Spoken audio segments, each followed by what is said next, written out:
Welcome everyone, I'm Guys Tips, and today I'm doing part 1 with Deku with Chainsaw Man. Now, sorry for the lack of uploads, I'm not going to go into that much detail, just that after uploading one I've asked them met about early, first 3 parts of that, I got really ill, so now I'm here. So, I know some of you may be thinking this isn't one of the what ifs from my old channel. Yeah, I've also just been really tired. I just thought that it's just not fun recording a bunch of videos from like years ago, like 2 years I think, is when lots of my early what ifs were made and scripts, so I have to rewrite lots of stuff for some of them, because since then, like, oh, this would be impossible, it's revealed in as like stories continue. Right, so yeah, that's just a quick explanation about what's been going on. So yeah, let's get straight into what if Deku was Chainsaw Man. We'll start as young Izuku's life would be the same, with him being quirkless and all. We'd see as a young 10-year-old Izuku would be walking through the woods as it would start to rain, whilst his friends, Bakugo and the others, left him behind using their quirks to get out faster. I'm lost, Deku said, but I was making Katsudon. As Deku ran aimlessly through the wet green maze, he would stumble across a small clearing. This being a small, worn-down gravesite, though the graves would not have names on them, only a white cross. Ah, shelter, Deku said, running into a wooden construct that is in such a poor condition that Izuku couldn't make out what it was. However, whilst in the construct, Deku would hear a loud sudden bang, like a gunshot, this making the boy leap. After a minute, Deku would peek outside to see a small round object laying in front of one of the graves. As rain would get lighter, Deku would walk up to the object. However, the object was alive in fact, and it was actually quite cute. Bright red, the thing looked like a tomato mixed with a dog, but also with a chainsaw? All in all, the creature looked adorable, even with its strange structure. Only there was 2 large holes in the creature, causing it to bleed out. His heart, Deku remarked. Help! Anyone! There's an animal in danger, help! However, nobody responds, as again he's in the middle of a forest where it rains. But Izuku and the creature's eyes would make contact. You're lost too, huh? However, the creature would only respond with a quiet whimper. I'll help you, Deku said, reaching out to pick up the chainsaw dog. However, it would instantly bite Deku's arm, causing it to bleed. Ow, what are you? Deku said, only to see the holes start to rapidly heal. You can heal by drinking blood? Insert a happy dog bark. Good. As the rain would start to clear, the two would sit in front of the grave. Did you know them? The dog nodded. Oh, really? Well, hey, wait, you cannot stand me? The dog nodded again. Well, now I think of it, there are cases of animals getting increasing intelligence from having a quirk. As the two would sit in silence, the dog would start to tear up, only for Deku to hug it as it smiled. More time later, the police would find Deku and the dog. In fact, they'd take the dog with an incision of Deku. Now, once returning back to Inko, they would adopt the dog that they assumed had some form of chainsaw quirk that they would extend and resend the chainsaw on its head via the cords on its tail, as it responded to the name Pochita as well. As Deku would grow to have a massive friendship with Pochita, he grew to be quite protective over the boy, till the only time they weren't together was when Deku was at school. Speaking of which, Pochita's mere presence in both Izuku's and Inko's life would make their lives a lot happier and make struggles of school and work easier to deal with, knowing that Pochita will greet them. And as somebody with a dog, this is true. At least for me. However, a dog sadly can't solve the Midoriya's finances, as Inko would have to keep having to find work should eventually get manipulated by the Yakuza into taking a massive loan. This loan and the bills would stack up as the family went into debt. As for the next 5 years, Deku would help Inko by taking lumbering jobs by using Pochita as a chainsaw. However, this wouldn't be enough, as we would see Deku at the day of the Sludge Villain attack. However, this time, he would have gone the long route, avoiding the bridge, where he would pick up Pochita and walk him for a job. However, as the pair walked, the quality of buildings and road would start to decrease, till they were just walking past abandoned warehouses and boarded up buildings. However, a party could be heard from one of the warehouses. Lucky, Deku said, Pochita nodding against his leg. Yes, thanks, Pochita. I'll kill you all! Screamed a familiar voice from within the warehouse. Hey, show him up! As Deku would hear more screaming, that would be silenced by music. "What's happening there?" Deku said, leaning round the wall leading to the warehouse. But Vegeta would bark at Deku and bite the heel of his shoe. "I know it might be dangerous, but if somebody needs help." "Oh, really?" said the man behind Deku, who would instantly knock him and Vegeta out. "Hey, boss," the man said, opening the warehouse door. "From the sky and this dog or something poking around outside," he said, throwing the pair to the ground. "Oh, really?" said the boss, this being a man with short black hair and a mask that resembled the beak of a plague doctor's mask, along with a brown jacket with purple fluff at the collar. However, the boss would be standing in front of a boy in the same school uniform as Deku, but however would be trying to yell and move frantically, with small explosions from his hands. However, around the boy would be a barrier, with a man with a similar mask to the boss's standing behind the boy. The brat being tied down to a chair with a bag over his head. "Hey, wake up," boss said, taking one of his gloves off and placing his hand onto Deku's head. "Ah!" Deku screamed. "Good, now who sent you?" the boss said. What? I thought I heard someone in trouble, so I thought I should investigate quickly to make sure." "Don't lie." I'm not." As Deku pleaded, the boss placed his bare hand onto Deku's hand, as his entire left arm would burst into a fountain of muscle and bone. At the shock and the pain would leave Deku stiff. I guess he was telling the truth. "Oh well, throw him and that freak of a dog into a dumpster." "But sir, I don't think he'll fit." "Then cut him up." "Oh yeah, throw that brat out. There's still a chance he'll join us later." Brat wouldn't shut up about killing us. As Bakugo would be thrown out into an alleyway, night would fall. We would see Deku and Vegeta's cut up corpse in a dumpster, with the other Yakuza members partying, whilst the boss and his main men left. Soon Deku would find himself in a dream, in the dumpster, though now whole, Vegeta would be sitting on his chest, in the cramped bin. "Where are we, Vegeta?"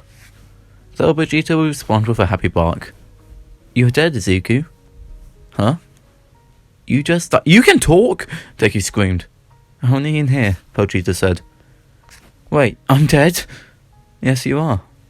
"Then how I had a former owner before you, Izuku," Vegeta said, cutting Izuku off.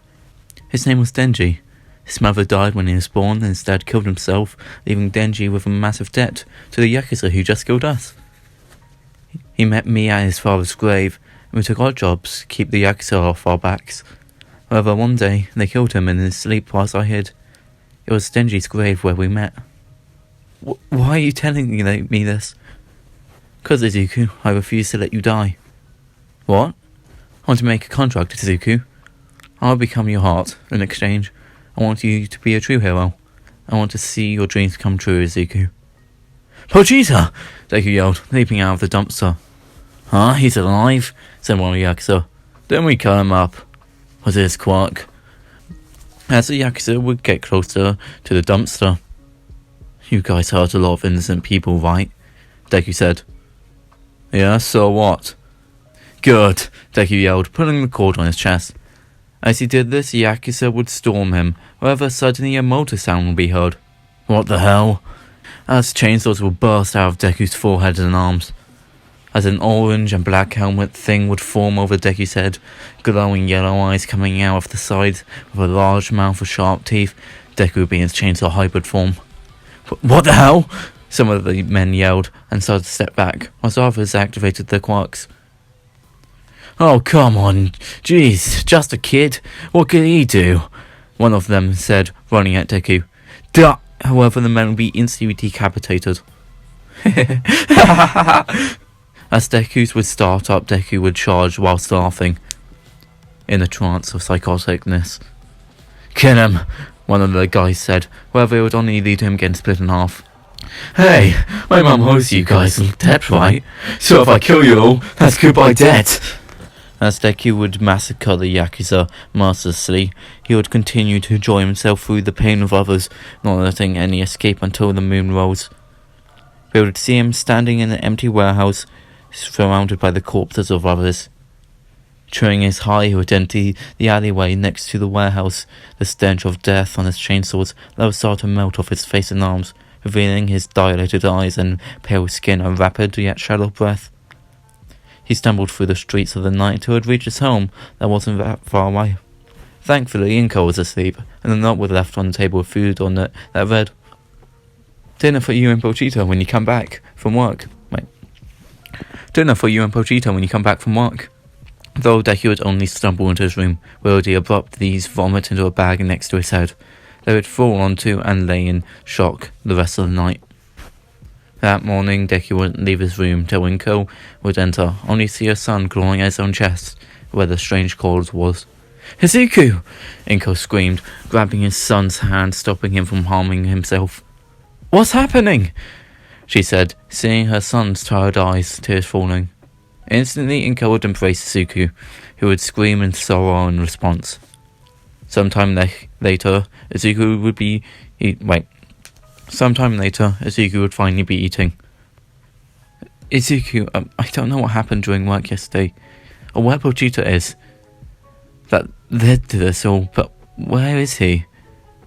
Hearing this, Izuku would stop with a spoon half lifted to his mouth and start to tremble. "It's fine if you... I just don't..." "He died," Deku said, tears flowing once again. "He saved me." I see," Deku said, also starting to cry.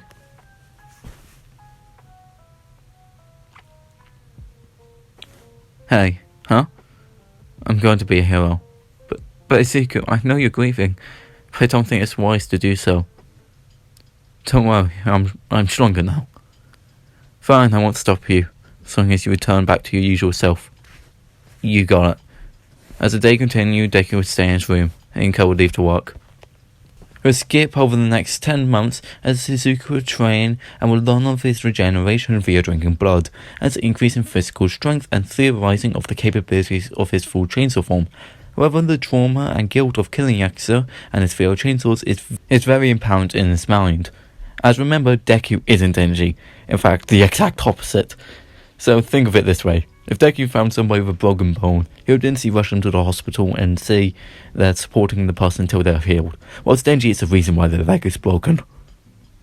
Though Deku is actively trying not to use his chainsaw form, out of fear that he'll kill. So Deku is trying to not use his chainsaw form. If you want a quick explanation, look at Denji versus Leech Devil. Before he was more sane as Denji can be. I'm assuming you've already watched Chainsaw Man, but the Leech Devil, why I like that fight is because you see Denji in his full capabilities. Not his full capabilities, but without the mask. That is what Denji would look like during all of his fights, where he's laughing psychotically, while his eyes are bulging and everything. So he goes insane, what I'm saying, when he transforms. As always seen, maybe it's just the end. Yeah, maybe it's just the enhanced powers and stuff that just leads to Denji's messed up mind getting more messed up. That's how I interpret it. Whenever Denji transforms, he gets more psychotic. I think that's what. But yeah. Though, Izuku would be lying to Inko about now having a quirk that makes him physically stronger. And it awakened by his depression and shock of Pochita's death, along with him hiding his sadness to keep his mother happy. However, Deku in the next 10 months would accept Pochita's fate. Also during the 10 months that Inko would realise that Yakuza had given up on her debt, this being of course being Deku killed them all. As for Deku's personality, now having devil blood and a heart and experience killing, he'd now be more self-aware. Mature is a way of saying it. I don't fully know how to put it into words, so you just have to watch the future parts to fully understand the vibe of himself now. It's a bit odd. I'll explain later the troubles I've been having with What If. Anyways, however, the dread of killing once again haunts the boy greatly. Now we see Deku entering UA for an entrance exam, as this is where I'm leaving with Deku was Chainsaw Man, Part 1. Now, this series is weird, because Denji and Deku contrast. I mentioned this, but they are just starkly different. I mean, it's obvious, right? I much prefer Denji because he's Denji, compared to Deku. But the thing is, with this What If, it's so confusing about whether or not Deku would be creative with his powers. If you look at Denji, right? Denji's creative, but it takes time, like the katana, right? I'm not going to spoil anything. I'm going to try my best to be spoiler free with these What Ifs. But Denji growing a leg out of the chainsaw, that was creative. him actually using his mind. Actually, mild spoiler here. Denji eventually learns to shoot his chainsaws like a whip, like the actual chain itself. The real question is, would Deku be able to do that? Would he learn that? Just remember, you think so because Deku's smart. He has 10 months basically to train. Well, of course, the trauma of killing, but also the fact that, well, it took 2 seasons for him to realise he can just distribute power throughout his whole body, and then another season for him to learn to kick. So, you tell me whether or not. But yeah, that's just the problem I've been having with this What If. It's hard to tell whether or not Deku would be good with his powers, or would he be not. Yeah. Anyways, hope you guys liked What If. I'm gonna get what I'm gonna do with this channel, by the way, is I'm gonna get 3 parts out of every What If I've ever done. Right, this is just a new series. I'm going to focus on 3 main series. I don't know which one, but I basically, in my old channel, I only did Black Clover and My Hero. I don't want to do that on this channel. I want to do other series like Bleach, maybe Jujutsu Kaisen, and then One Piece I'm right now reading.